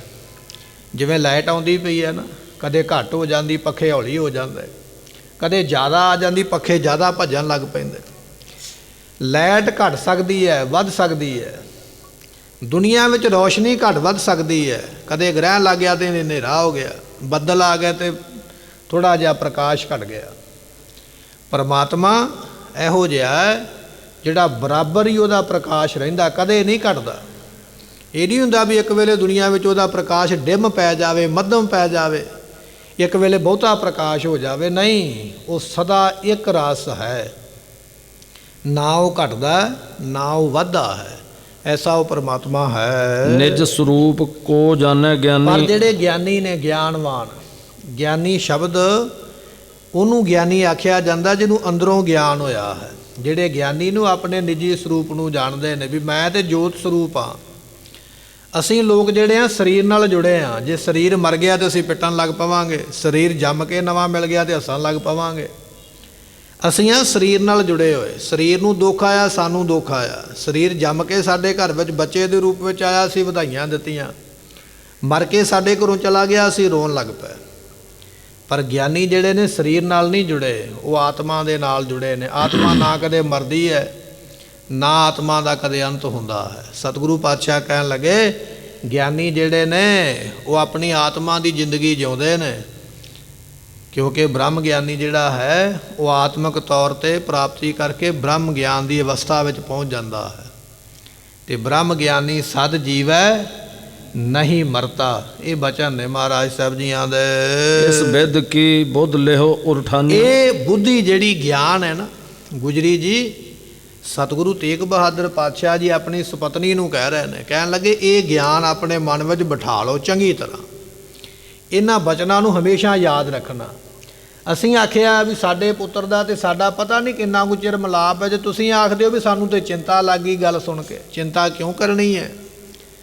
ਸਰੀਰ ਨੇ ਤੇ ਅੱਜ ਨਹੀਂ ਤੇ ਕੱਲ੍ਹ ਤੇ ਜਾਣਾ ਹੀ ਹੈ। ਇਸ ਕਰਕੇ ਸਰੀਰ ਨਾਲ ਨਾ ਜੁੜੋ, ਜੇ ਜੁੜਨਾ ਤੇ ਸ਼ਬਦ ਨਾਲ ਜੁੜੋ, ਗਿਆਨ ਨਾਲ ਜੁੜੋ, ਜਿਹੜਾ ਸਦਾ ਰਹਿਣ ਵਾਲਾ ਹੈ। ਵੱਡੇ ਭਾਗ ਤੇ ਗੁਰ ਘਰ ਮਾਹੀ, ਕਿਉਂਕਿ ਵੱਡਿਆਂ ਭਾਗਾਂ ਦੇ ਨਾਲ, ਚੰਗੇ ਕਰਮਾਂ ਦੇ ਨਾਲ ਮੋਹ ਆਪਰ ਸਮ ਰਾਖੋ ਨਾਹੀ। ਤੁਸੀਂ ਗੁਰੂ ਘਰ ਦੇ ਵਿੱਚ ਆਏ ਹੋ, ਗੁਰੂ ਘਰ ਦੇ ਵਿੱਚ ਜੇ ਆ ਗਏ ਹੋ ਨਾ, ਵੱਡੇ ਭਾਗ ਨੇ। ਗੁਰੂ ਘਰ ਦੇ ਵਿੱਚ ਗੁਰੂ ਪੁੱਤਰ ਜਨਮੇ ਨੇ, ਪਤਾ ਨਹੀਂ ਕਿੰਨੇ ਕਿੰਨੇ ਯੁੱਗਾਂ ਦੀ ਉਹਨਾਂ ਦੀ ਭਗਤੀ ਹੈ, ਕਿੰਨੇ ਕਿੰਨੇ ਯੁੱਗਾਂ ਦਾ ਉਹਨਾਂ ਦਾ ਤਪ ਹੈ, ਸਿਮਰਨ ਹੈ, ਜਿਹੜਾ ਗੁਰੂ ਘਰ ਦੇ ਨਾਲ ਉਹਨਾਂ ਪੁੱਤਰਾਂ ਦਾ, ਬੱਚਿਆਂ ਦਾ ਨਾਤਾ ਬਣਿਆ, ਰਿਸ਼ਤਾ ਬਣਿਆ। ਤੇ ਮਾਤਾ ਗੁਜਰੀ ਜੀਆਂ ਨੂੰ ਸਤਿਗੁਰੂ ਕਹਿ ਰਿਹਾ, ਕਹਿਣ ਲੱਗੇ ਤੁਹਾਡਾ ਰਿਸ਼ਤਾ ਵੀ ਤੇ ਗੁਰੂ ਘਰ ਨਾਲ ਬਣਿਆ ਹੈ ਨਾ। ਤੁਸੀਂ ਗੁਰੂ ਹਰਗੋਬਿੰਦ ਪਾਤਸ਼ਾਹ ਜੀ ਦੇ ਨਹੁੰ ਬਣੇ ਹੋ, ਗੁਰੂ ਗੋਬਿੰਦ ਸਿੰਘ ਮਹਾਰਾਜ ਜੀਆਂ ਦੇ ਮਾਤਾ ਜੀ ਬਣੇ ਹੋ, ਤੁਹਾਡਾ ਵੀ ਤੇ ਰਿਸ਼ਤਾ ਬਣਿਆ ਨਾ ਗੁਰੂ ਘਰ ਦੇ ਨਾਲ। ਤੇ ਫਿਰ ਤੁਸੀਂ ਜੇ ਮੋਹ ਆਮ ਲੋਕਾਂ ਵਾਂਗੂ ਕਰੋਗੇ ਤੇ ਗੱਲ ਨਹੀਂ ਨਾ ਬਣੇਗੀ। ਤੁਹਾਡਾ ਮੋਹ ਆਮ ਲੋਕਾਂ ਵਰਗਾ ਨਹੀਂ ਹੋਣਾ ਚਾਹੀਦਾ, ਆਮ ਲੋਕਾਂ ਦੇ ਵਾਂਗ ਮੋਹ ਵਿੱਚ ਨਾ ਪੈਣਾ ਕਰੋ। ਜੋ ਕਿਛ ਹੋਏ ਮਨ ਸਭ ਅੱਛੇ, ਜੋ ਕੁਝ ਹੋ ਰਿਹਾ ਉਹ ਪ੍ਰਮਾਤਮਾ ਦੇ ਭਾਣੇ ਵਿੱਚ, ਤੇ ਸਦਾ ਹੀ ਉਹਦੇ ਭਾਣੇ ਨੂੰ ਚੰਗਾ ਕਰਕੇ ਮੰਨਣਾ। ਗੁਰੂ ਅਰਜਨ ਸਾਹਿਬ ਪਾਤਸ਼ਾਹ ਮਹਾਰਾਜ ਜੀ ਨੇ ਸਮਝਾਇਆ, ਤੇਰਾ ਕੀਆ ਮਿੱਠਾ ਲੱਗੇ, ਇਹ ਹੈ ਭਾਣਾ ਮੰਨਣਾ। ਸਾਈਂ ਮੀਆਂ ਮੀਰ ਨੇ ਆਖਿਆ, ਮਹਾਰਾਜ ਮਾੜਾ ਜਿਹਾ ਇਸ਼ਾਰਾ ਦੇ ਦਿਓ ਅੱਖ ਦੇ ਨਾਲ, ਜੇ ਬੋਲਣਾ ਨਹੀਂ ਨਾ ਚਾਹੁੰਦੇ ਬੋਲੋ ਨਾ, ਕੇਵਲ ਇਸ਼ਾਰਾ ਕਰ ਦਿਓ। ਤੇ ਮੈਂ ਇਹਨਾਂ ਤੁਰਕਾਂ ਨੂੰ, ਭਾਵੇਂ ਮੈਂ ਵੀ ਮੁਸਲਮਾਨ ਹੀ ਹਾਂ, ਪਰ ਮੈਂ ਇਹਨਾਂ ਸਾਰਿਆਂ ਨੂੰ ਨਾਸ ਕਰ ਦਿਆਂਗਾ, ਇੰਨੀ ਸਮਰੱਥਾ ਮੇਰੇ ਵਿੱਚ ਹੈ, ਇੰਨਾ ਤਾਪ ਹੈ ਮੇਰੇ ਕੋਲ। ਤੇ ਸਤਿਗੁਰੂ ਪਾਤਸ਼ਾਹ ਕਹਿਣ ਲੱਗੇ, ਸਾਈਂ ਮੀਆਂ ਮੀਰ ਜੀ, ਅਸੀਂ ਨਹੀਂ ਵੇਂਦੇ ਵੀ ਸਾਨੂੰ ਬੰਦੇ ਨੇ ਦੁੱਖ ਦਿੱਤਾ ਹੈ। ਬੰਦਾ ਕੌਣ ਹੁੰਦਾ ਦੁੱਖ ਦੇਣ ਵਾਲਾ? ਬੰਦਾ ਕੌਣ ਹੁੰਦਾ ਸਜ਼ਾ ਦੇਣ ਵਾਲਾ? ਜੋ ਕੁਝ ਦਿੰਦਾ ਹੈ ਪਰਮੇਸ਼ਰ ਦਿੰਦਾ ਪਿਆ, ਉਹਦਾ ਹੁਕਮ ਹੈ। ਬੰਦੇ ਤੇ ਕੇਵਲ ਇੱਕ ਜਰੀਆ ਬਣ ਗਏ, ਬੰਦੇ ਤੇ ਇੱਕ ਬਹਾਨਾ ਬਣ ਗਏ। ਨਹੀਂ ਤੇ ਇਹ ਚੰਦੂ ਦੀਵਾਨ ਕੌਣ ਹੁੰਦਾ ਸਾਨੂੰ ਤਤੀ ਤਵੀ ਤੇ ਬਿਠਾਉਣ ਵਾਲਾ? ਪਰ ਇਹਦੇ ਪਿੱਛੇ ਪਰਮੇਸ਼ਰ ਕੰਮ ਕਰਦਾ ਪਿਆ। ਉਹਦੀ ਮੌਜ ਇਹ ਹੈ ਵੀ ਅਸੀਂ ਤਤੀ ਤਵੀ ਤੇ ਬੈਠਣਾ, ਅਸੀਂ ਉਹਦੀ ਮੌਜ ਸਮਝ ਕੇ ਬੈਠੇ ਹੋਏ ਹਾਂ। ਇਹ ਹੈ ਗਿਆਨੀਆਂ ਦੀ ਬਿਰਤੀ, ਵੀ ਜੋ ਦੁੱਖ ਜਾਂ ਸੁੱਖ ਹੈ ਪਰਮੇਸ਼ਰ ਦਿੰਦਾ। ਇੱਕ ਉਦਾਹਰਨ ਦਿੰਦੇ ਨੇ ਵਿਦਵਾਨ, ਕਹਿਣ ਲੱਗੇ, ਕੁੱਤੇ ਨੂੰ ਡੰਡਾ ਮਾਰ ਦਿਓ, ਪੱਥਰ ਮਾਰ ਦਿਓ, ਤੇ ਕੁੱਤਾ ਭੱਜ ਕੇ ਪੱਥਰ ਨੂੰ ਚੱਕ ਵੱਢੇਗਾ, ਡੰਡੇ ਨੂੰ ਚੱਕ ਵੱਢੇਗਾ। ਕਿਉਂ? ਕੁੱਤੇ ਨੂੰ ਸਮਝ ਇਹ ਆਈ ਹੈ ਵੀ ਡੰਡਾ ਮੈਨੂੰ ਵੱਜਾ, ਰੋੜਾ ਇੱਟਾ ਮੈਨੂੰ ਵੱਜਾ, ਪੱਥਰ ਮੈਨੂੰ ਵੱਜਾ। ਪਰ ਕੁੱਤੇ ਨੂੰ ਇਹ ਸਮਝ ਨਹੀਂ ਆਈ, ਪੱਥਰ ਆਪਣੇ ਆਪ ਨਹੀਂ ਮੈਨੂੰ ਵੱਜਾ, ਡੰਡਾ ਆਪਣੇ ਆਪ ਨਹੀਂ ਵੱਜਾ, ਮੈਨੂੰ ਕਿਸੇ ਨੇ ਮਾਰਿਆ ਹੈ। ਪਰ ਕੁੱਤੇ ਨੂੰ ਇਹ ਨਹੀਂ ਸਮਝ ਕਿੱਥੇ। ਉਹ ਹੈ ਸੰਸਾਰ ਦੇ ਲੋਕ, ਸਾਡੇ ਵਰਗੇ। ਦੁੱਖ ਆ ਗਿਆ, ਅਸੀਂ ਦੁੱਖ ਨੂੰ ਹੀ ਸਮਝਦੇ ਆ ਵੀ ਮੈਨੂੰ ਆ ਕੇ ਲੱਗਾ, ਪਰ ਇਹ ਨਹੀਂ ਸਮਝੇ ਵੀ ਦੁੱਖ ਆਪਣੇ ਆਪ ਨਹੀਂ ਲੱਗਾ, ਇਹਨੂੰ ਕੋਈ ਲਾਉਣ ਵਾਲਾ ਵੀ ਪਿੱਛੇ ਬੈਠਾ। ਪਰ ਦੂਸਰੇ ਪਾਸੇ ਜੰਗਲ ਦਾ ਰਾਜਾ, ਜੰਗਲ ਦਾ ਬਾਦਸ਼ਾਹ ਸ਼ੇਰ ਹੈ। ਸ਼ੇਰ ਨੂੰ ਕਿਤੇ ਤੀਰ ਮਾਰ ਕੇ ਵੇਖੋ, ਕਿਤੇ ਗੋਲੀ ਮਾਰ ਕੇ ਉਹਨੂੰ ਜ਼ਖਮੀ ਕਰਕੇ ਵੇਖੋ। ਸ਼ੇਰ ਨੇ ਇਹ ਵੇਖਣਾ ਵੀ ਗੋਲੀ ਕਿੱਥੋਂ ਆਈ ਹੈ, ਤੀਰ ਚਲਾਉਣ ਵਾਲਾ ਬੈਠਾ ਕਿੱਥੇ ਹੈ। ਛਾਲ ਮਾਰੇਗਾ, ਉੱਥੋਂ ਤੱਕ ਉਹ ਪਹੁੰਚ ਕਰੇਗਾ ਵੀ ਜਿੰਨੇ ਚਲਾਈ ਹੈ ਉਹਨੂੰ ਨਹੀਂ ਛੱਡਾਂਗਾ ਮੈਂ। ਗੋਲੀ ਦਾ ਕੀ ਕਸੂਰ ਹੈ? ਗੋਲੀ ਆਪੇ ਥੋੜੀ ਵੱਜੀ ਹੈ, ਤੀਰ ਆਪੇ ਨਹੀਂ ਚੱਲਿਆ, ਉਹਨੂੰ ਕਿਸੇ ਨੇ ਚਲਾਇਆ। ਤੇ ਸ਼ੇਰ ਫਿਰ ਛਾਲ ਮਾਰਦਾ, ਜਿੰਨੇ ਚਲਾਇਆ ਉਹਨੂੰ ਨਹੀਂ ਛੱਡਦਾ। ਫਿਰ ਜੇ ਜਿਉਂਦਾ ਰਹਿ ਜਾਵੇ, ਜੇ ਫੱਟੜ ਹੋ ਕੇ ਜਿਉਂਦਾ ਰਹਿ ਜਾਵੇ ਤੇ ਉਹ ਪਹੁੰਚ ਕਰੇਗਾ ਉੱਥੋਂ ਤੱਕ। ਕਹਿਣ ਲੱਗੇ, ਗਿਆਨੀਆਂ ਦੀ ਬਿਰਤੀ ਸ਼ੇਰ ਵਰਗੀ ਹੈ। ਜੇ ਦੁੱਖ ਆ ਗਿਆ, ਦੁੱਖ ਵੱਲੇ ਨਹੀਂ ਵੇਂਦੇ, ਮੁਸੀਬਤ ਵੱਲੇ ਨਹੀਂ ਵੇਂਦੇ, ਉਹ ਵੇਂਦੇ ਨੇ ਵੀ ਇਹ ਮੁਸੀਬਤ ਆਈ ਕਿੱਥੋਂ ਹੈ, ਸ਼ੁਰੂਆਤ ਕਿਹਨੇ ਕੀਤੀ ਹੈ। ਫਿਰ ਸਮਝ ਆ ਗਈ ਵੀ ਰੱਬ ਨੇ ਕੀਤੀ ਹੈ, ਪਰਮੇਸ਼ਰ ਹੀ ਕਰਦਾ ਪਿਆ। ਤੇ ਉਹ ਪਰਮੇਸ਼ਰ ਤੱਕ ਪਹੁੰਚ ਰੱਖਦੇ ਨੇ, ਪਰਮੇਸ਼ਰ ਨਾਲ ਉਹ ਮਿਲਾਪ ਰੱਖਦੇ ਨੇ। ਗਿਆਨੀਆਂ ਦੀ ਬਿਰਤੀ ਇਹ ਹੈ ਵੀ ਦੁੱਖ ਆਇਆ ਤੇ ਪਰਮੇਸ਼ਰ ਨੇ ਦਿੱਤਾ। ਦੁਨੀਆ ਦੀ ਬਿਰਤੀ ਇਹ ਹੈ ਵੀ ਦੁੱਖ ਆਇਆ ਤੇ ਬੰਦੇ ਨੇ ਦਿੱਤਾ। ਸਤਿਗੁਰੂ ਪਾਤਸ਼ਾਹ ਕਹਿਣ ਲੱਗੇ ਬਚਨ ਇਹ ਹੈ, ਜੋ ਕੁਛ ਹੋਏ ਮਾਨ ਸਭ ਅੱਛੇ। ਜੋ ਕੁਝ ਹੁੰਦਾ ਪਿਆ ਨਾ, ਚੰਗਾ ਸਮਝ ਕੇ ਉਸ ਨੂੰ ਮਨ ਵਿੱਚ ਮੰਨ ਲੈਣਾ ਕਰ। ਭਾਵੀ ਪਰ ਤਰਕਨ ਨ ਬਚੈ, ਕਦੇ ਵੀ ਪਰਮਾਤਮਾ ਦੀ ਕੁਦਰਤ ਦੇ ਉੱਪਰ ਤਰਕ ਨਹੀਂ ਕਰੀਦੀ, ਸਵਾਲ ਨਹੀਂ ਉਠਾਈਦਾ, ਪ੍ਰਸ਼ਨ ਚਿੰਨ੍ਹ ਨਹੀਂ ਖੜਾ ਕਰੀਦਾ ਵੀ ਰੱਬ ਨੇ ਇਹ ਕਿਉਂ ਕੀਤਾ ਹੈ। ਸਾਡੀ ਬਿਰਤੀ ਇਹੋ ਹੀ ਹੈ। ਜੇ ਸਾਡੇ ਪੈਰ ਵਿੱਚ ਕੰਡਾ ਵੱਜ ਗਿਆ, ਕਿਉਂ ਵੱਜਿਆ? ਬੁਖਾਰ ਚੜ੍ਹਿਆ, ਕਿਉਂ ਚੜ੍ਹਿਆ? ਆਹ ਕੰਮ ਹੋਇਆ, ਕਿਉਂ ਹੋਇਆ? ਇਹ ਤੇ ਨਿੱਕੀਆਂ ਨਿੱਕੀਆਂ ਗੱਲਾਂ ਨੇ। ਸਾਡੇ ਮਨ ਵਿੱਚ ਇਹ ਵੀ ਆ ਜਾਂਦਾ ਵੀ ਮੀਂਹ ਪਿਆ ਤੇ ਕਿਉਂ ਪਿਆ, ਠੰਡ ਐਤਕੀ ਪਈ ਜ਼ਿਆਦੀ ਕਿਉਂ ਪਈ ਹੈ, ਗਰਮੀ ਆਈ ਤੇ ਕਿਉਂ ਆਈ ਹੈ, ਧੁੱਪ ਲੱਗੀ ਹੈ ਤੇ ਕਿਉਂ ਲੱਗੀ ਹੈ। ਅਸੀਂ ਤੇ ਹਰੇਕ ਗੱਲ ਦੇ ਉੱਪਰ ਤਰਕ ਕਰਦੇ ਹਾਂ ਵੀ ਇਹ ਹੋਇਆ ਤੇ ਕਿਉਂ ਹੋਇਆ, ਮੈਨੂੰ ਕਿਉਂ ਨਹੀਂ ਪੁੱਛਿਆ ਰੱਬ ਨੇ ਆ ਕੇ। ਗੁਰੂ ਤੇਗ ਬਹਾਦਰ ਪਾਤਸ਼ਾਹ ਕਹਿਣ ਲੱਗੇ, ਰੱਬ ਦੇ ਕੀਤੇ ਹੁਕਮ ਦੇ ਉੱਪਰ, ਰੱਬ ਦੇ ਕੀਤੇ ਕੰਮ ਦੇ ਉੱਪਰ ਕਦੇ ਤਰਕ ਨਾ ਕਰਿਆ ਕਰ, ਕਦੇ ਪ੍ਰਸ਼ਨ ਚਿੰਨ੍ਹ ਨਾ ਖੜਾ ਕਰ, ਕਦੇ ਸਵਾਲ ਨਾ ਕਰ ਵੀ ਇਹ ਕਿਉਂ ਹੋਇਆ। ਜੋ ਤੁਧ ਭਾਵੈ ਸਾਈ ਭਲੀ ਕਾਰ, ਤੂੰ ਸਦਾ ਸਲਾਮਤ ਨਿਰੰਕਾਰ। ਨਿਰੰਕਾਰ। ਜਪਜੀ ਸਾਹਿਬ ਦਾ ਪਾਠ ਤੇ ਪਤਾ ਨਹੀਂ ਕਿੰਨਾ ਕੁ ਤੇ ਕਿੰਨੀ ਕੁ ਵਾਰੀ ਕੀਤਾ ਹੋਣਾ, ਕਿੰਨਿਆਂ ਸਾਲਾਂ ਤੋਂ ਕੀਤਾ ਹੋਣਾ, ਪਰ ਉਸ ਪਾਠ ਨੇ ਆਖਿਆ ਕੀ ਹੈ ਇਹ ਨਹੀਂ ਮਨ ਵਿੱਚ ਵਸਾਇਆ। ਇਹ ਵਸਾਉਣਾ ਸੀ, ਇਹ ਜਾਣਨਾ ਸੀ, ਇਹ ਧਾਰਨਾ ਸੀ ਵੀ ਉਹ ਪਾਠ ਕਹਿੰਦਾ ਕੀ ਪਿਆ। ਉਹ ਪਾਠ ਇਹ ਗੱਲ ਕਹਿੰਦਾ ਹੈ, ਜੋ ਤੁਧ ਭਾਵੈ ਸਾਈ ਭਲੀ ਕਾਰ। ਪਰਮਾਤਮਾ ਜੋ ਤੈਨੂੰ ਭਾਉਂਦਾ ਸਭ ਤੋਂ ਭਲਾ ਕੰਮ ਉਹ ਹੈ, ਸਭ ਤੋਂ ਚੰਗਾ ਕੰਮ ਉਹ ਹੈ, ਤੇ ਤੂੰ ਸਦਾ ਸਲਾਮਤ, ਤੂੰ ਸਦਾ ਵਾਸਤੇ ਰਹਿਣ ਵਾਲਾ ਹੈ। ਕੇਤਕ ਚਿਰ ਜੀਵੈ ਨਰ ਕੋਈ। ਪਰ ਦੁਨੀਆ ਵਿੱਚ ਕਿੰਨਾ ਕੁ ਸਮਾਂ ਜਿਉਂਦੇ ਰਹੋਗੇ। ਜੇ ਆਪਾਂ ਜਿਉਣ ਦੀ ਗੱਲ ਕਰੀਏ, ਜਵਾਨੀ ਵਿੱਚ ਮੌਤ ਆਵੇ ਤੇ ਲੋਕ ਪਿੱਟਦੇ ਨੇ, ਰੋਂਦੇ ਨੇ, ਪਰ ਜੇ ਕਿਸੇ ਬੁੱਢੇ ਦੀ ਬਹੁਤੀ ਲੰਮੀ ਉਮਰ ਹੋ ਜਾਵੇ ਨਾ, ਮੰਜੇ 'ਤੇ ਪੈ ਜਾਵੇ, 100 ਸਾਲ ਤੋਂ ਟੱਪ ਜਾਵੇ, ਤੇ ਉਹਦੇ ਪੁੱਤ ਪੋਤਰੇ ਆਪ ਅਰਦਾਸਾਂ ਕਰਾਉਂਦੇ ਫਿਰਨਗੇ ਵੀ ਬੁੱਢਾ ਤੁਰਦਾ ਬਣੇ, ਇਹ ਕਿਉਂ ਮੰਜੀ 'ਤੇ ਪਿਆ ਹੋਇਆ। ਕਿੰਨੇ ਕੁ ਚਿਰ ਦੀ ਜਿਉਣ ਦੀ ਆਸ ਰੱਖ ਕੇ ਬੈਠਾ। ਭਗਤ ਨਾਮਦੇਵ ਜੀ ਕਿਤੇ ਯਾਤਰਾ ਚਲੇ ਗਏ, ਯਾਤਰਾ ਚਲੇ ਗਏ, ਆਪਣਾ ਘਰ ਖਾਲੀ ਛੱਡ ਗਏ, ਤੇ ਪਿੱਛੋਂ ਕੋਈ ਸ਼ਾਹੂਕਾਰ ਕੋਠੀ ਬਣਾਉਂਦਾ ਪਿਆ। ਉਹਨੇ ਸੋਚਿਆ ਵੀ ਆ ਨਾਮਦੇਵ ਦਾ ਟੁੱਟਾ ਜਿਹਾ ਛੱਪਰ ਭੈੜਾ ਜਿਹਾ ਮੇਰੇ ਰਾਹ ਦੇ ਵਿੱਚ ਆਉਂਦਾ ਪਿਆ, ਮੇਰੇ ਘਰ ਦੀ ਸਜਾਵਟ ਖਤਮ ਕਰਦਾ ਪਿਆ। ਉਹਨੇ ਛੱਪਰ ਚੁੱਕ ਕੇ ਪਰੇ ਮਾਰਿਆ, ਤੋੜ ਦਿੱਤਾ। ਕਾਰੀਗਰਾਂ ਨੂੰ ਕਹਿੰਦਾ ਤੋੜ ਕੇ ਪਰੇ ਕਰ ਦਿਓ, ਕੋਠੀ ਸੋਹਣੀ ਬਣਾਓ, ਡੂੰਘੀਆਂ ਨੀਆਂ ਪੱਟ ਕੇ। ਜਦੋਂ ਭਗਤ ਨਾਮਦੇਵ ਜੀ ਕਿਤੇ ਯਾਤਰਾ ਕਰਦੇ ਆਏ, ਪੁੱਛਦੇ ਵੀ ਇੱਥੇ ਛੱਪਰ ਸੀ, ਕਿਸੇ ਨੇ ਦੱਸਿਆ ਵੀ ਉਹ ਫਲਾਣੇ ਸ਼ਾਹੂਕਾਰ ਨੇ ਕੋਠੀ ਬਣਾਈ ਹੈ, ਤੇਰਾ ਛੱਪਰ ਉਹਦੇ ਘਰ ਦੇ ਸਾਹਮਣੇ ਆਉਂਦਾ, ਉਹਦੀ ਸ਼ੋਭਾ ਖਤਮ ਹੁੰਦੀ, ਉਹਨੇ ਚੁੱਕ ਕੇ ਪੱਟ ਦਿੱਤਾ। ਤੇ ਭਗਤ ਨਾਮਦੇਵ ਜੀ ਉਹਦੇ ਕੋਲ ਗਏ, ਕਹਿਣ ਲੱਗਾ, ਨਾਮਦੇਵ ਜੀ ਵੀ ਮੈਂ ਬੜੀਆਂ ਡੂੰਘੀਆਂ ਡੂੰਘੀਆਂ ਨੀਆਂ ਪੱਟ ਕੇ ਬੜਾ ਮਜ਼ਬੂਤੀ ਵਾਲਾ ਸਿਆਣਾ ਮਿਸਤਰੀ ਲੱਭ ਕੇ ਘਰ ਬਣਾਇਆ, ਵੀ ਘਰ ਕਿਤੇ ਟੁੱਟ ਨਾ ਜਾਵੇ, ਮੁੱਕ ਨਾ ਜਾਵੇ, ਤੇ ਤੁਹਾਡਾ ਛੱਪਰ ਵਿੱਚ ਉਹਦੇ ਅੜਕਾ ਬਣਿਆ ਹੋਇਆ, ਮੈਂ ਪਰੇ ਕਰਾ ਦਿੱਤਾ, ਹੋਰ ਕਿਤੇ ਬਣਾ ਲਓ। ਭਗਤ ਨਾਮਦੇਵ ਜੀ ਨੇ ਫਿਰ ਬਚਨ ਕੀਤੇ, ਕਹਿਣ ਲੱਗੇ, ਗਹਿਰੀ ਕਰਕੇ ਨੀਂਵ ਖੁਦਾਈ, ਨੀਂਹ ਪੱਟੀ ਹੈ, ਕੁੱਟ ਕੁੱਟ ਕੇ ਉਹਨੂੰ ਦਮੂਸਿਆਂ ਦੇ ਨਾਲ ਥੱਲੇ ਪੱਥਰ ਪਾ ਪਾ ਕੇ, ਰੋੜੀ ਪਾ ਪਾ ਕੇ, ਸੀਮਿੰਟ ਪਾ ਪਾ ਕੇ, ਨੀਂਹ ਨਾ ਕਿਤੇ ਘਰ ਦੀ ਹਿੱਲ ਜਾਵੇ। ਘਰ ਦੀ ਨੀਂਹ ਪੱਕੀ ਕਰਨ ਵਾਲਿਆ, ਕਦੇ ਆਪਣੀ ਨੀਂਹ ਪੱਕੀ ਕੀਤੀ ਆ ਵੀ ਮੈਂ ਕਿੰਨਾ ਕੁ ਚਿਰ। ਗਹਿਰੀ ਕਰਕੇ ਨੀਂਵ ਖੁਦਾਈ, ਗਹਿਰੀ ਡੂੰਘੀ ਪੱਟ ਪੱਟ ਕੇ ਥੱਲੇ, ਇੱਥੋਂ ਨਹੀਂ ਹੁਣ ਹਿੱਲੇਗੀ। ਨੀਂਵ ਖੁਦਾਈ, ਉੱਪਰ ਮੰਡਪ ਛਾਏ, ਉੱਪਰ ਬੜਾ ਸੋਹਣਾ ਆਲੀਸ਼ਾਨ ਘਰ ਬਣਾ ਲਿਆ। ਪਰ ਉਹਨਾਂ ਨੇ ਬਚਨ ਆਖਿਆ, ਕਹਿਣ ਲੱਗੇ, ਮਾਰ ਕੰਡੇ ਤੇ ਕੋ ਅਧਿਕਾਈ। ਮਾਰ ਕੰਡਾ ਇੱਕ ਰਿਖੀ ਹੋਇਆ, ਸਾਧੂ ਹੋਇਆ। ਵਿਦਵਾਨ ਕਹਿੰਦੇ ਨੇ ਵੀ ਇਹਦੀ ਉਮਰਾਂ ਬੜੀ ਲੰਮੀ ਸੀ, ਬੜੀ ਲੰਮੀ ਉਮਰਾਂ ਦਾ ਬਾਲਕ ਸੀ ਮਾਰ ਕੰਡਾ ਰਿਖੀ। ਪਰ ਇਹਨੇ ਸਾਰੀ ਉਮਰ ਆਪਣੀ ਕੱਖਾਂ ਦੀ ਛੰਨ ਬਣਾ ਕੇ, ਕੱਖਾਂ ਦਾ ਛੱਪਰ ਬਣਾ ਕੇ, ਝੁੱਗੀ ਬਣਾ ਕੇ ਸਾਰੀ ਉਮਰ ਉਹਦੇ ਵਿੱਚ ਹੀ ਕੱਢ ਦਿੱਤੀ। ਕਹਿਣ ਲੱਗੇ, ਉਹ ਸ਼ਾਹੂਕਾਰਾ, ਤੇਰੀ ਉਮਰਾਂ ਤੇ ਮਾਰ ਕੰਡੇ ਜਿੰਨੀ ਲੰਮੀ ਨਹੀਂ ਹੈ, ਉਹ ਇੰਨੀ ਲੰਮੀ ਉਮਰਾਂ ਦਾ ਬੰਦਾ ਕੱਖਾਂ ਦੀ ਝੁੱਗੀ ਵਿੱਚ ਉਮਰਾਂ ਕੱਢ ਗਿਆ, ਤੂੰ ਨੀਆਂ ਮਜ਼ਬੂਤ ਕਰਦਾ ਫਿਰਦਾ ਵੀ ਡਿੱਗ ਨਾ ਜਾ। ਨੀਂਹ ਤੇ ਖਲੋ ਸਕਦੀ ਹੈ, ਪਰ ਆਪਣੀ ਨੀਂਹ ਦਾ ਪਤਾ ਵੀ ਤੂੰ ਕਿੰਨਾ ਚਿਰ ਖਲੋਣਾ। ਗਹਿਰੀ ਕਰਕੇ ਨੀਂਵ